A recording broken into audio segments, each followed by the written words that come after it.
축복의 새날입니다. 우리 아침 예배로 하나님 앞에 함께 나가겠습니다. 오늘은 마태복음 7장 1절에서 6절까지의 말씀을 우리 함께 읽으시고 하나님 말씀을 나누겠습니다. 제7장 비판을 받지 아니하려거든 비판하지 말라. 너희가 비판하는 그 비판으로 너희가 비판을 받을 것이요 너희가 헤아리는 그 헤아림으로 너희가 헤아림을 받을 것이니라.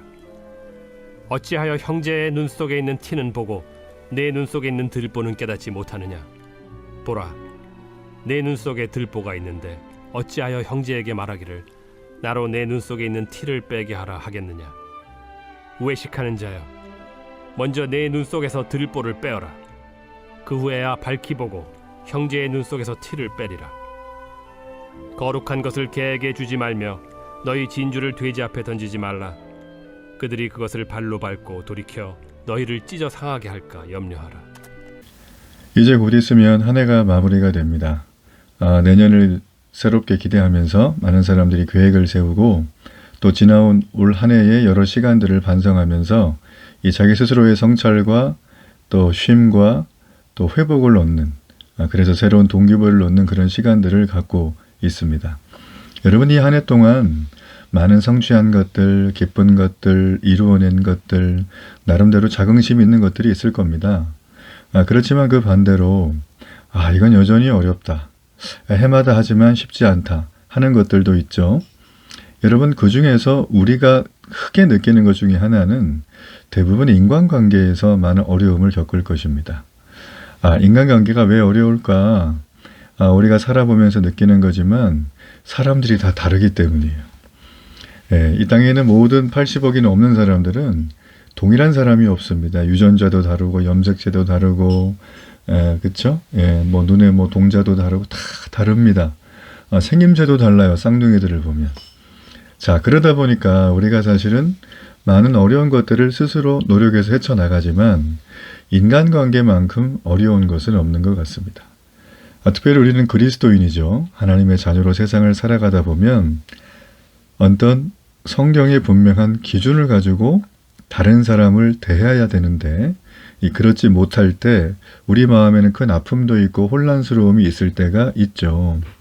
자, 우리 성도의 인생의 목표, 크리스찬들의 삶의 자화상, 우리의 비전, 우리의 전부라고 할 수 있는 게 과연 무엇일까요? 우리 예수님께서 예수님 버전으로 우리 산상수훈을 하시면서 분명히 말씀하셨어요. 너희는 먼저 그의 나라와 그의 의를 구하라. 우리 마 633이죠. 자, 마 63 빌딩의 세 번째 테이블, 마 633. 자, 이렇게 외우시면 좋아요. 그래요. 우리가 먼저 그 나라와 그 의를 구하는 게 예수님께서 우리 크리스찬들의 생애 목표다라는 것입니다. 자, 이게 이제 기준이 되고 원칙이 될 때 나머지 것들은 헤쳐 모여서 쫙 우리의 삶 속에 아주 뭐 정말 비단결의 길이 흐르듯이 쫙 열리게 되어진다라는 거예요. 자, 그런데 우리가 이 땅을 살아가면서 이걸 잘 알고 있지만 오늘 예수님은 이 산상수훈의 설교를 듣고 있는 제자들에게, 예수님을 따르는 믿음의 사람들에게 어떤 원칙을 얘기해주고 있습니다. 특별히 인간관계를 어떻게 잘 승리하며 걸어갈 것인가. 자, 이 부분을 우리가 좀 살펴봅니다. 우리가 1절의 말씀해 볼까요? 비판을 받지 아니하려거든 비판하지 말라라고 되어 있습니다. 우리가 다른 번역들을 보면 이거는 뭐 심판이란 말을 쓰기도 해요. 이 심판을 받지 아니하려거든 심판하지 말라. 이 비판하고 심판하고 좀 느낌이 다르죠. 비판은 뭐 약간 법적 제재는 안 받는 것 같지만 심판은 이 재판 용어입니다. 이 법적으로 뭔가 이렇게 판결을 내리는 어떤 그 굉장히 좀 살벌한 어떤 그런 내용이에요. 자, 예수님은 우리에게 너 비판받기 싫지, 심판받기 싫지, 그러면 네가 심판하고 네가 비판하는 그 자리에서 빨리 내려와라 라는 거예요. 자, 왜 그러냐면 2절에 나오죠. 2절에 보세요. 너희가 비판하는 그 비판으로 너희가 비판을 받을 것이다 라는 거예요. 자, 여기서 비판에 대한 얘기뿐만 아니고 헤아림도 등장하죠. 헤아리는 헤아림으로 너희가 헤아림을 받을 거다. 여기서 우리가 인간관계에 굉장히 중요한 이 아주 원석 같은 기준을 발견하게 되는데, 여러분 잘 보세요. 뭐 진짜 쌍둥이들도 생김새가 비슷하잖아요. 근데 가만히 보면 달라요. 모양도 좀 다르고 또 성향도 비슷한 부분이 있지만 아주 극명하게 다른 부분이 있다라는 거예요. 그러므로 이르는 나를 제외한 모든 사람은 다르다. 자, 이거를 여러분 분명한 인식을 하면 좋은데 이 다름이 틀림이야 라고 하면은 미워하게 됩니다. 상대방을. 증오하게 되고 질투하게 되고 결국엔 어떻게 되나요?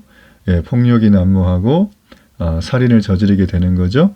자, 가인과 아벨이 아담과 하와 부부가 죄를 지은 다음에 그의 가정의 최초의 살인, 그게 바로 가인의 살인이잖아요. 그러니까 인류의 첫 번째 살인은 미움에서부터 시작을 했다는 거예요. 다른데, 쟤는 내가 볼 때 나랑 다르니까 틀려. 자, 이런 인식을 갖게 되면 우리는 어떻게 되나요? 서로 심판하는 자리에 앉을 수밖에 없다. 자, 2절은 그걸 하지 말라는 거예요. 자, 예수님은 이어서 이제 말씀을 하는데 보시면 이웃에 대한 비판을 일삼는 사람은 형제의 눈에 있는 티는 보면서 자기 눈에 있는 들보는 보지 못하는 자라고 하십니다. 여러분, 들보가 뭡니까? 여러분 집에 보면 그 이렇게 센터에 아주 큰 나무 기둥 있죠? 자, 이게 내 눈에 있는데 저 형제는 마치 그 모래사장에 티끌 같은 먼지가 촥 날아가서 있는 거를 보고 야, 니 그걸 빨리 빼야지. 내가 빼줄게 하는 그런 어리석은 행동을 하지 말라는 거예요. 어떤 사람에게. 이웃에 대해서 비판과 심판을 일삼는 너에게. 참 예수님이 얘기하는 거 보면 굉장히 유머러스 하면서 참 일갈하시는 어떤 그런 게 좀 있어요. 그쵸? 예. 3절에 보니까 어떻게 너 들보는 깨닫지 못하느냐. 이게 말도 안 된다는 얘기를 지금 이렇게 반문하시는 거죠. 그러면서 4절에 보라. 내 눈 속에 들보가 있는데 쭉 얘기하면서 내 눈 속에 있는 티를 빼게 하라 하지 말라는 거예요. 자, 이런 사람이 누구예요? 외식하는 자. 자, 여기서 외식하는 자라는 것은 어떤 의미를 얘기를 할까요? 외식이 무엇입니까? 여기서 외식하는 자들은 율법을 잘 안다고 했던 종교 지도자들, 서기관, 바리새인들에게 했던 그 원어의 메시지예요. 그들은 너희들이 다 알고 있는 그거를 왜 사람에게 보이려고만 실천하느냐라는 거예요. 네, 이거 중심을 보시는 하나님 앞에 온 마음을 다하여 해야지 왜 사람에게 보이려고만 하고 칭찬만 받고 싶어 하느냐라는 거예요. 자, 여러분, 그러므로 오늘 이 예수님께서 우리에게 주는 귀한 메시지는 내 주변에 있는 함께 믿음의 길을 걸어가는 우리 지체들을 비판하기 전에, 심판하기 전에 먼저 그 기준을 가지고 나를 돌아보라. 나의 허물의 크기가 여기 보니까 집의 들보처럼 넓고 크다는 거예요. 들보가 큰 거는 성인이 이렇게 딱 손을 펼쳐도 다 손끝이 안 닿습니다. 그죠? 자, 그렇기 때문에 우리는 내가 스스로 먼저 이 말씀으로 내 인생의 얼라이먼트를 조정을 하고 그런 다음에 이걸 정리한 사람만이 위선과 독선에서 벗어난 상태에서 겸손한 마음으로 내 동료의 작은 잘못을 고쳐줄 수 있다라는 것입니다.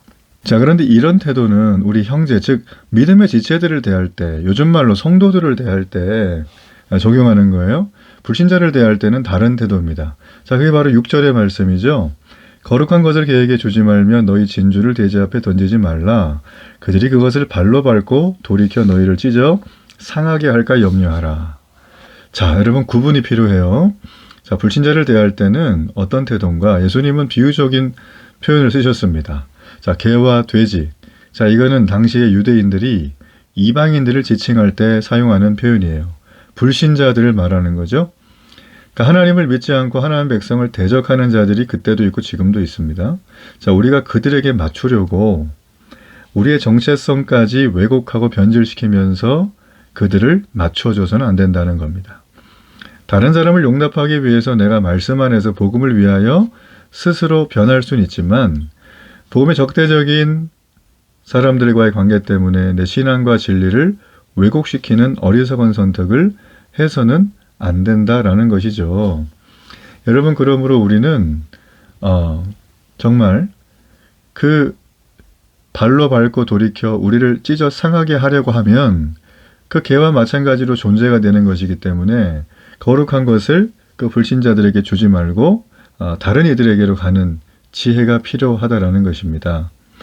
그들이 지금 전혀 말을 듣지 않는다면 좀 기다리세요. 그들이 그 복음의 가치를 조금 알 수 있는 데까지 기다리고 다시금 하는 게 중요하지, 무턱대고 묻들고 계속 하는 것은 옳지가 않습니다. 자, 우리가 오늘 이 비판하지 말라고 하는 놀라운 말씀을 좀 나눴습니다. 자, 이 비판하지 말라는 건 나 혼자 있으면 비판을 할 것도 없고 비판해봐야 뭐 내 귀에만 들어오잖아요. 다 이거는 관계의 베이스에서 하는 것들입니다. 여러분, 우리가 믿는 성도와의 관계, 그리고 믿지 않는 개바돼지라는 표현을 하면서 쓰셨던 이 이방인과 불신자들의 관계, 자, 이 부분에 대한 분명한 내용을 우리가 알게 되었어요.